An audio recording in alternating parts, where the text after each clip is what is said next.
This is a poem that's in the book. This is called Ron Hardy Plays the Record Backwards, the Music Box, which is one of the places after the warehouse that Robert Williams opened up. And Ron had a residency there, 1982 to 1987. It begins with a quote from the Chicago Acid House pioneer and producer Adonis, who said about Ron Hardy, he said, "I can imagine him praying before he put on his turntables." Robert Williams gave him the run of the place, a playground of speakers, an open studio to mad scientist, shirt open, he'd Dr. Frankenstein sound, Stitch Black sold a new wave, one afternoon, high as shit, off shit, he must have flipped, turned the needle upside down, spun the tone arm over, propped the wax on a cylinder to keep it spinning, pushed the platter to earth and played it backwards, on beat, his mind forever changed. On heroin, the music slowed to a nod. He sped it up. Dancers jacked new velocities, sent a generation to their parents' record collections to rescue history, to dig and cut it up, resuscitate it for the people to feel in a way that can move them to a movement, break and pose in vogue before Madonna stole, before it was called that from Chatham, a whole city seeking sanctuary on his dance floor to get loose and live and high, to find themselves aligned, a fix of chaos in order to get free. Yeah. Yeah, man. Thank you.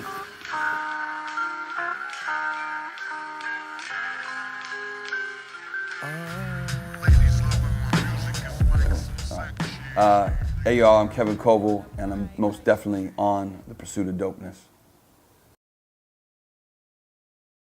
So what got you into poetry initially?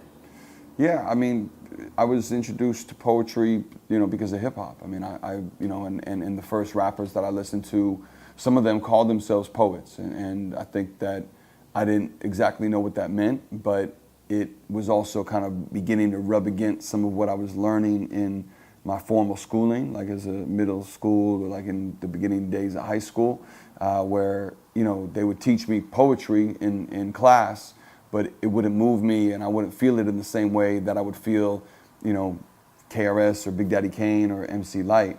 And I thought that to be poetry. And then it made me kind of want to combat some of what was being taught to me that I didn't think was dope. Like I thought that it was actually whack. And yet, what I was memorizing and the poems that I had beginning to stack in my head, this kind of growing almost like anthology or archive of the oral hip hop poetic, like to me, that was what was fresh. And that's kind of why I wanted to start, writing a little bit. And I also had, in some ways, like I also had the stories that my family would tell at the dinner table or in the kitchen, my grandma's kitchen or whatever, where the women would gather. They would always tell like the ill stories. And so in some ways, like the strain of like, hip hop oral poetics that I was, getting from the boombox and the oral stories, histories of my family, they started to interweave, And so that's kind of that was my like introduction to poetry, which countered the formal poetry, which I was not feeling at all in school. So it kind of got me open to try to pursue what I was drawn to. So yeah, it's definitely been like a lifelong passion. Yeah, no. Yeah, lifelong passion. I mean, I kind of decided I was going to be a poet for real at 19. I was messing around a little bit, writing like battle rap essays to my teachers in high school. And, I wanted to rhyme, but I think like I was reading and writing poetry like 18, 19, and then 19 summer. That was like the summer between my freshman and sophomore year of college. I was in DC, and it's just like, I'm like, yo, this is what I want to do for the rest of my life, Yeah. So when a lot of people hear hip hop, they may initially think of New York. What does hip hop mean to Chicago?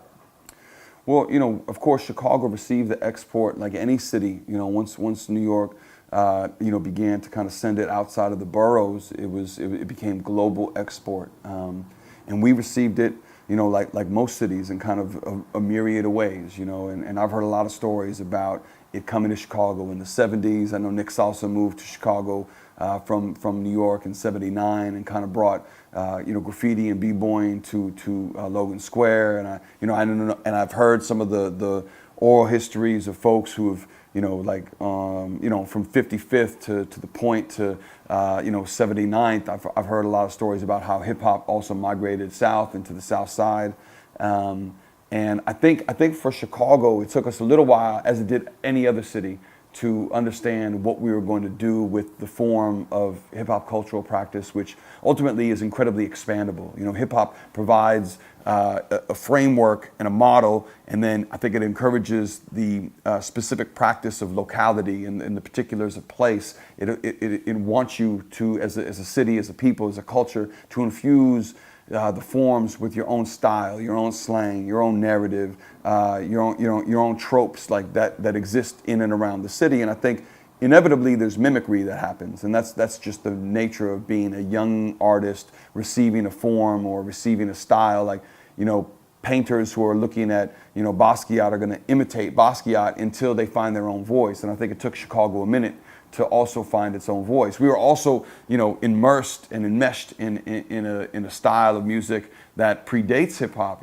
Chicago is the innovator of house music, and so in that moment, you had also this really beautiful fusion and blend of like hip hop and house, and then there was like a brief period of hip house, which I think a lot of people kind of shit on, but I thought was dope. Fast Eddie and a whole crew, which really influenced, I think, like, you kind of hear hip house coming back now, but even the Jungle Brothers kind of were attuned to what was happening. Of course, Rob Bass and DJ Easy Rock, and there was a moment where I think people were beginning to listen to what Chicago was kind of sounding like in terms of that fusion. But I would say, really, for me, and I tell one of these stories in the book, Common's resurrection is very significant, I think, for Chicago, because in some ways, for me, in my memory anyway, it's one of the first spaces on wax that we heard our own slang and stories and locales and high schools and spots that and DJs and spots we used to go to.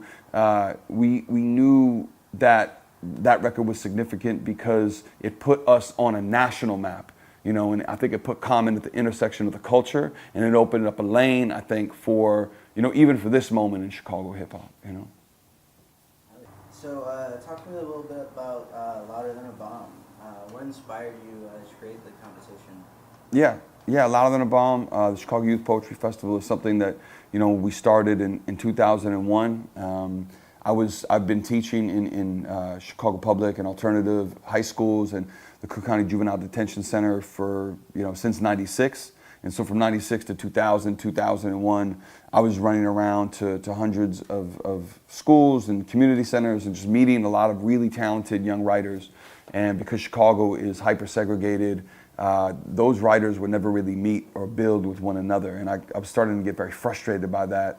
And I was also in community with a really great crew of educator organizers and teaching artists, poet educators, folks who were doing similar education work as writers and classroom teachers who were interested in using this new kind of poetic in their classroom space to get young people interested in their own process of self-education. And so we were in community and we were talking, and we realized like we collectively knew a lot of these folk. And when you have like 10 people, that's like a little crew. And then when you have like 100, 200, you're like, this is a movement. Like there's something significant happening, but we got to get the people together.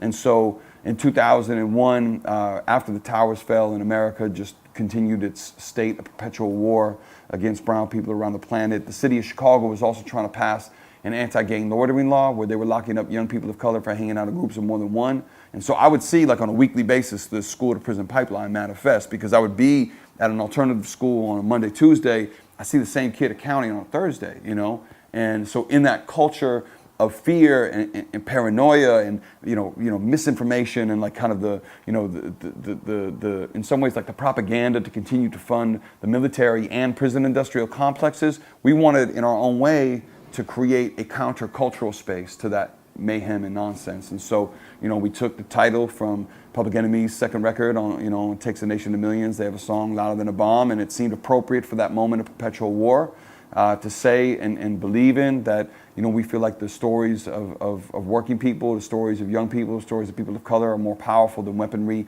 used against them, and that we could kind of use our imagination to create a different kind of cultural space for young people in the city of Chicago. And, 17 years later, I think that young people now have a bit of a different experience in terms of traversing the city in a way that their parents maybe didn't have access to or the opportunity to do so. And so obviously we have a long way to go, but the roots and origins of the movement, of the moment, like continue to be happening. Like we're faced with the same, fuckery, like we're faced with the same constant dehumanization of working people of color. And so, we continue to kind of use the tools that we have access to try to write a different future.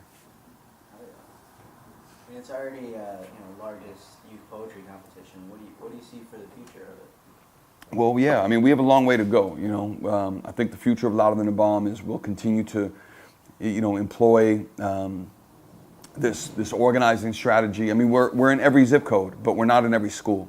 And I think we need to be in every school. I think we need to have, these safe spaces inside of educational facilities where young people could come, be themselves without worry. They could be themselves unapologetically. They could say, for real, what's on their mind. And then they could then, be in community in their school and then be in community with other young writers and creative types from around the city. And so we have a lot of work to go in Chicago. We've also, because of a documentary film that was made and premiered in 2010, we've been able to share our model of educating and organizing with now I think we have like 17 cities across North America who are doing their own versions of Louder Than a Bomb. And of course that takes a lot of looking after and a lot of talent on the ground to create this space in other cities as well. And so that's interesting too, because what we're hearing and what I think we kind of knew intuitively is that young people, regardless of where they are, wrestle with the same things. They, and in the course of a festival, you get to hear the spectrum of human existence in some ways. But young people, I feel like young people really want to be seen. They really want to be heard, and I think we too often neglect those stories and their genius at the center of civic space, at the center of popular public or political discourse. And part of what we want to do is make sure that young people have a say for real about the future of their city. This is where they will live. This is where they do live. This is, they should be at the table when considerations are made about what the future will be molded to be like. Answering half my question. We've had a lot of people come through, and there are folks who are really well known, and there are folks who are great working people, and of course we've lost a lot of people, and I think I feel really privileged to have the opportunity to get to build and hear and communicate with so many incredibly talented young people. Every day I really I am amazed by the genius of young people in the city of Chicago. I don't know of them. There's something in the water. There's something, I don't know what's going on. But we are in a really special moment, I think, in the history of the world and certainly in the history of the city. And that's because I think it's because young people are day to day courageous, and I think that it manifests. They're courageous because there's a whole city and a country that is against them in a lot of ways, and they know that. And so despite that terror reaped upon their body, they continue every day to wake up and make the choice to create something that wasn't there. And to me, that seems incredibly significant. That seems incredibly profound and beautiful. And so to be able to, be around to hear and witness and politic and build with, so many young creative geniuses is a powerful reminder, I think, of the import of the work. And I think part of, my job at this point then is to not only continue to create spaces where young people feel like they can be themselves, but also to create spaces where there's bridges between not only different communities of young people, but bridges between communities who have been, maybe not thought of, or maybe not thought of in the right way, or they're and have create opportunities for those communities to speak for themselves on their own terms to the biggest possible audiences. So I think part of our job now is to even counter that dominant narrative about what people think Chicago is in the media. All of the nonsense the media will report about what it's like to be in certain communities in the city. I know, all of us, we're in the community. We know folks who do, there's we know a much more complex, nuanced, and different reality. You know. So, got your new book. What were some of your initial inspirations for the book? Yeah. So the new book is People's History of Chicago. It's a book of poems that's, really intended to be a history book in a lot of ways for the classroom and just for, anybody who's interested in the history of the story of Chicago. One of the big influences, obviously, is the work of Howard Zinn, a historian and activist. He wrote A People's History of the United States of America, and I read that book when I was, I think, maybe a sophomore or junior in high school. And that book, along with Malcolm X's autobiography, which was the first book, and then Lerone Bennett Jr.'s Before the Mayflower, and then Howard's book, and then Dudley Randall's anthology, The Black Poets. Those 4 books, set my life in a different path. And hip hop sent me to the library to go find those books, and so that's just the trajectory that I was on. I wanted to. I feel like the same. We were just saying. I feel like we don't really tell our story enough. We don't champion our own too often.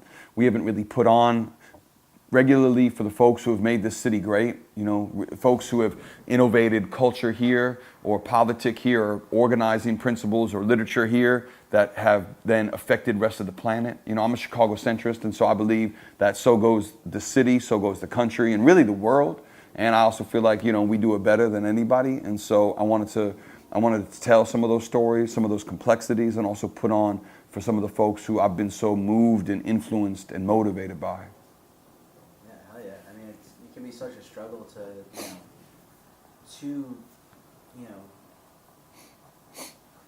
talk about the city in a good light when there are so many things that are, difficult about living here. But it's just I feel like it's really important. I don't know, just to let people know that there's a different side of Chicago. Yeah, man. Yeah, I agree.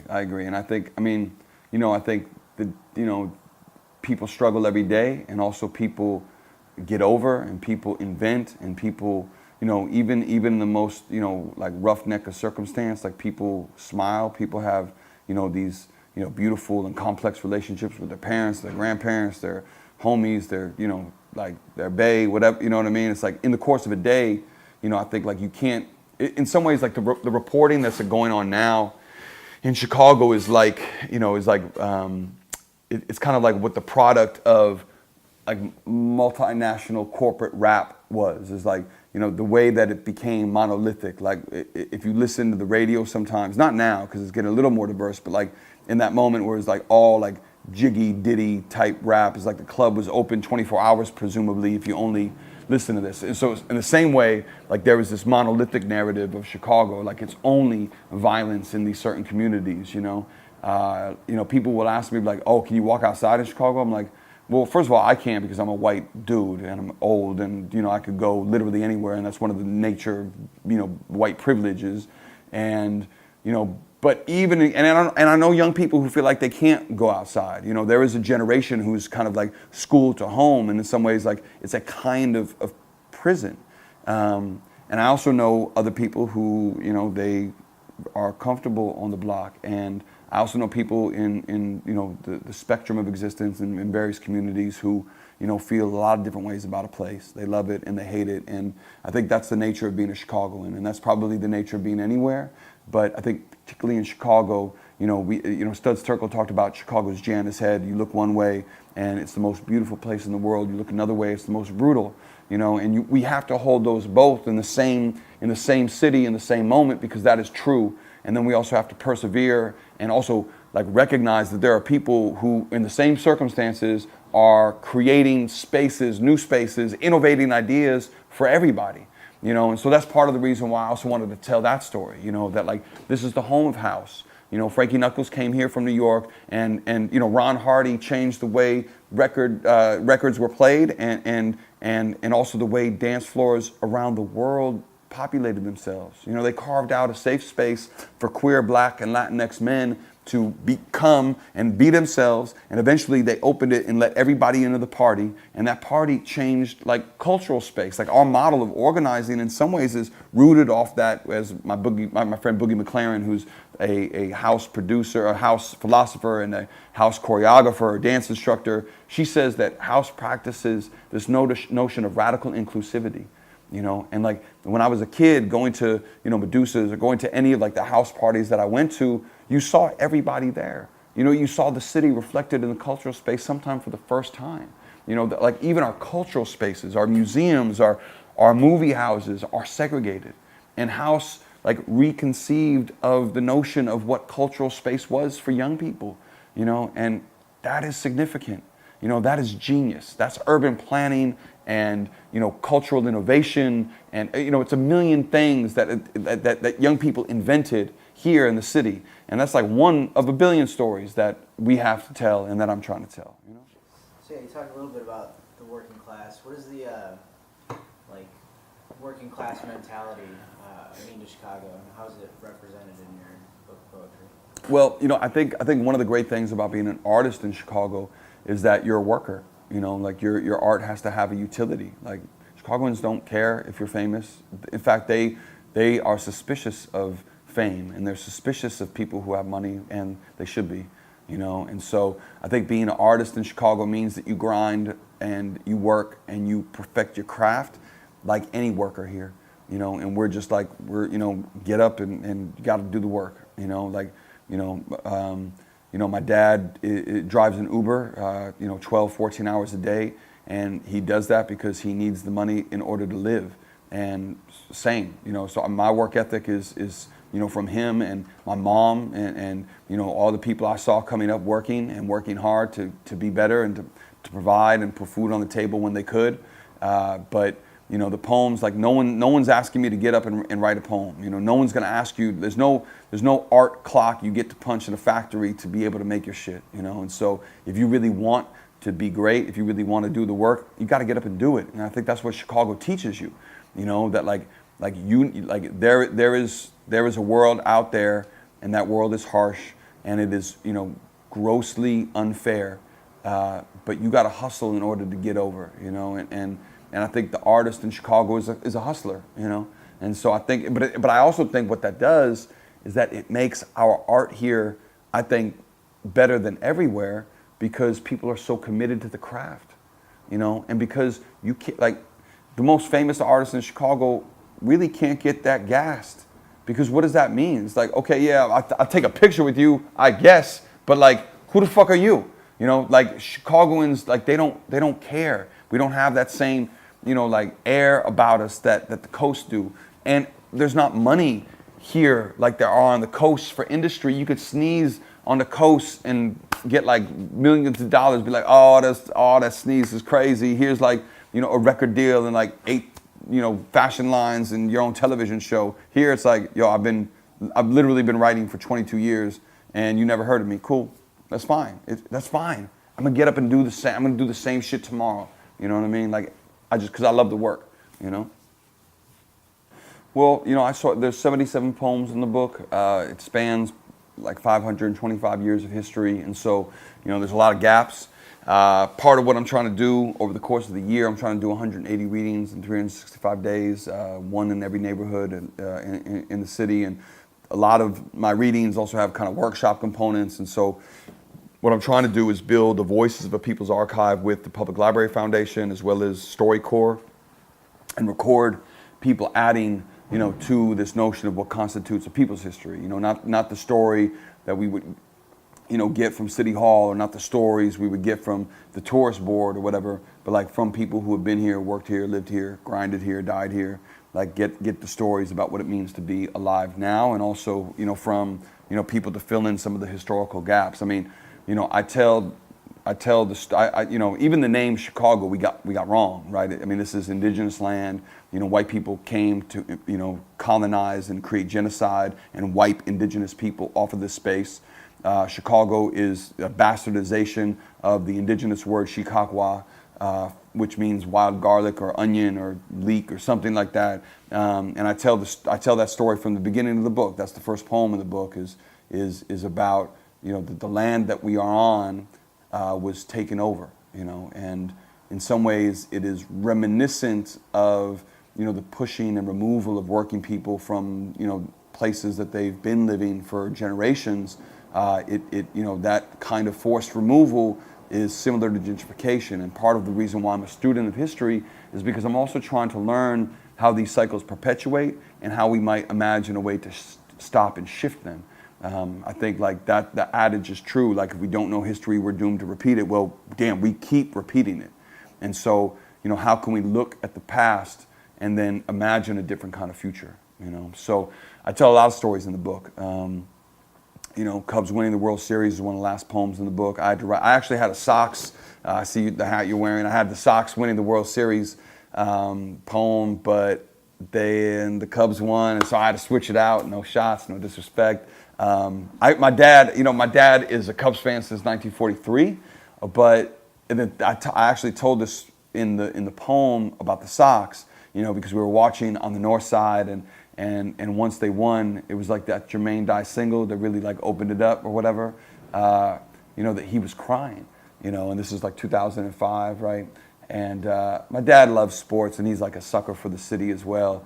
And I was not surprised, but I'm like, hey, Pop, like I didn't even think like you were a Sox fan. And he turned and he said, well, as long as they have Chicago written across their chest, I'm a root for them, And that poem didn't make it in the book, but that sentiment, like I feel like I am a advocate and a proud supporter of a city that might not really support any of us, but I want to support and like hold up the stories of people who I think have made this country and this city, much better than it was. And so, there's Jane Addams, Studs Terkel, Gwendolyn Brooks, Lorraine Hainsbury, Sun Ra, Dr. Margaret Burroughs, my mentor, Hakeem Madhubuti. I have a poem about one of my students who read a inaugural poem at, the mayor's inauguration. Her name's Chanel Sosa. She's getting her master's degree now, so it's like I interview a security officer at the Art Institute, downtown, because it's like I'm in the gallery and I don't know what's going on because I don't understand necessarily like what modern art means, but I could tell this woman's like amped, and so I'm like, hey, Miss Divine, like, what is this exhibition? And she's like broke it down, and I'm like, yo, do you mind if I record this? Like, I feel like, so, there's a poem in the book called, Miss Divine Explains the Meaning of Modern Art or something like that. I also tell the story of the graffiti writers who bombed the outside of the Modern Wing a few months after it opened. This crew of graffiti writers who I really admire and think, again, like our creative geniuses. They painted on the outside. They did a 44-foot mural on a 50-foot wall during a blizzard, like at 2, 3 in the morning in 14 minutes. And they wrote, "This is modern art" on the outside of the new modern wing of the Art Institute, which cost millions and millions and millions and millions of dollars. And inside, you do not see young artists from Chicago. You don't really see artists, artists of color on the inside. And so they were challenging, like with the tools they had, this major institution and this canon of, this Western canon of homogenized, whitewashed Eurocentricity. And like, they were like, nah, not today. You know what I mean? It's like, that's like, so those are some of the stories that I try to tell. All right, so I'm sure you haven't gotten through any of these interviews without getting a chance question. No, yeah. Gonna go ahead and just throw it out there. How did you guys meet, and how do you think Louder Than a Bomb and Young Chicago Authors, how do you think that played a role in his development? I met Chance when he was 13. He came to a workshop that I was doing at the high school that he was going to go to, and we got through the workshop, and then he didn't really participate in the workshop. I think he actually sat outside of the circle, and I usually make everybody sit inside the circle for whatever reason that day. I was like, all right, my dude, you could do your thing.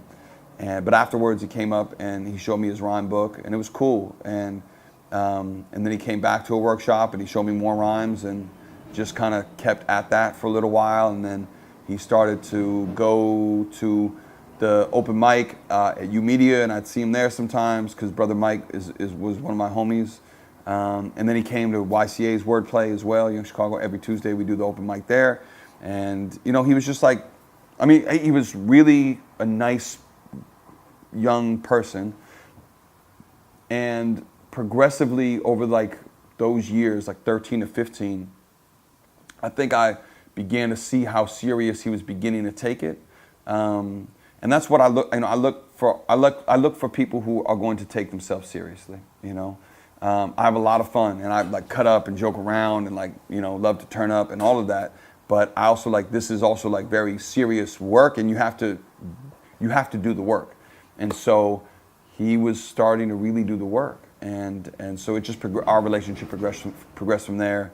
And, you know, I mean, subsequently I've been very cool with his whole family. I mean, he comes from incredible people, his parents, and I'm also a fan of his brother Taylor and working with him. And, yeah, so, you know. I mean, that's inspiring. I love how much you give back to the city and really care about the kids and the people in the city. Oh, thanks, man. You know, I think that I receive, you know what I mean? Like, I've learned more from the people I've been around than the people who've been around me have learned from me, you know? And I sit in a really like incredibly privileged space to be able to go through all these neighborhoods and, you know, and hear people and like, I get to sit and listen to a lot of folks, and I have a deep love for the city because I have a deep love for the people, you know? So yeah, I feel very lucky to be able to do this work, you know. Okay. What would you say to kids that feel like they can't follow their dreams? I mean, you're from the suburbs, but kids that can't follow their dreams because they don't have a certain look or a certain skill or a certain privilege. Well, I mean, I think like you have to live your life. You know, I think I would tell this to, and I tell this to a lot of young people, you know, regardless of what your parents want you to do, regardless of like what your friends are saying, if you believe that you want to pursue something, you should. You know, if you're attracted to something, like you should go after it. You know, if there's that voice within us that calls us to something, that we feel like, oh, you know, I really love music, I love painting, I love, you know, fashion design, I want to tell jokes, like, get great at it, you know what I mean? Like, and really you have to be narrow-minded. You have to, you know, kind of put the shutters on and just pursue what it is you want to do, because, you know, to live a life that is normal is maybe a kind of problem. You know, I think that what is normal is, you know, locking up young people of color. What is normal is, you know, right now is, you know, police, you know, brutalizing communities. What is normal is like, you know, the bombing of brown people around the planet, and like a restriction of you know, mobility based off of what passport you have. And so I think that we need to use our lives to counter the norm. You know, that we've been routinized into this, you know, this homogenized way of maintaining the scripted life is not necessarily the life that we should live. You know, and so if you're drawn to something, do that. You know, art or culture making is like sport. You know, no one is born the best basketball player. You know, Michael Jordan was cut from his sophomore team, and he just got to be the best from grinding. You know, from like being in the gym nonstop and working hard. And of course, there's like luck and all these things, but like you prepare to like receive luck. You know what I mean? And so I think it's like about discipline and dedication. And if you believe in yourself and you have a strong work ethic, you're going to be good. Like, you're going to at least be good, you know? And maybe you have the potential to be great. And maybe you have the potential to do something that's never been done, you know? And what a gift and a privilege that is, you know? Yeah. I just want to give you a shout out for all the events that you created, and just like including the Pursuit of Dopeness or inviting us out. You know, we've always had an awesome time, and you know, it's really important for the city, all the stuff that you're doing. Thank you, man. Yeah, well, and then vice versa. Like, I really appreciate what you all are doing, you know, and I appreciate the platform you give to artists, and you guys really live up to the name in that sense, where, you know, I think hip hop is a space where you continually seek out the next, and you continually seek out what's fresh, or you pursue dopeness, and I think that's real. So I appreciate that you guys are in, you know, the space of trying to provide spaces for other artists to get on, and so thank you. Thank you all. Everybody's somebody's everything. Nigga. Nobody's nothing at all. Wu-Tang. Everybody's somebody's everything. That's right. Nobody's nothing. I know you're right.